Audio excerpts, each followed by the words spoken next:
Court విషయంలో జరిగింది అదే సార్. నేను పాట రాసాను. ఇప్పుడు అన్ని పాటలు చేసినట్టే ఈ పాట చేశాను. కొంచెం జగదీష్ డైరెక్టర్ నా ఫ్రెండ్ కాబట్టి ఇంకొంచెం శ్రద్ధతో రాశాను. అంటే ఇష్టం ఏదో మనం చేద్దాం, నాన్నగారు అనే ఒక వెనకాల ఒక సపోర్ట్ ఉంది.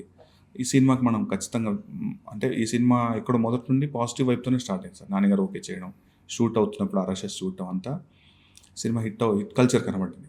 సో దీనికి కొంచెం జాగ్రత్త పని చేస్తే పేరు వస్తుందని నమ్మాము, కానీ మ్యాసివ్గా వచ్చింది. మొన్న లక్కీగా నాన్నగారు పిలవటం కూడా నేను ఎక్స్పెక్ట్ చేయలేదు.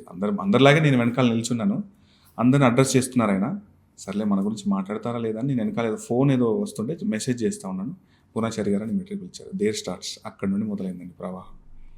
అంటే రాయాల్సిన దానికి ఒక సరైన అది ఎలా అయిందంటే సార్, ఒక శాటిలైట్ని రాకెట్ లాంచర్తో ఒక కక్షలో ఆర్బిటాటర్లో పెడతాం కదా, అలా జరిగింది సార్. అది అలా అనిపించింది నాకైతే.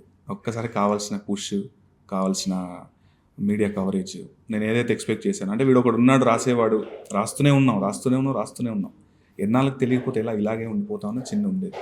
బట్ ఆ రోజు అది తీరిపోయింది సార్. అంటే నాని మీ గురించి మాట్లాడడం కాకుండా మీతో పాడించడం అనేది మరో మంచి జ్ఞాపకం. నేను స్టేజ్ ఎక్కే వరకు కూడా ఐడియా లేదండి. ఆల్రెడీ పాట వింటున్నాం, పాడుతున్నాం, రీల్స్లో కానీ ఎక్కడైనా ఇంకా మొనాటనీ అవుతుందేమో, ఎందుకులే పాడడం అనే ఇంటెన్షన్తో వెళ్ళి 4 మాటలు మాట్లాడదాం. ఆల్రెడీ ప్రీ ఈవెంట్లో మాట్లాడాం, ఇంకేం మాట్లాడతాం అని చెప్పి ఏదో వెళ్ళాను సార్. వెళ్ళిన తర్వాత క్రౌడ్ను చూసిన తర్వాత ఒకసారి ఏదో చిన్న ఉత్సాహం అనిపించింది. సరే ట్రై చేద్దామని మొదలు పెట్టాను, బట్ ఇట్ వెంట్ వెల్ అనమాట.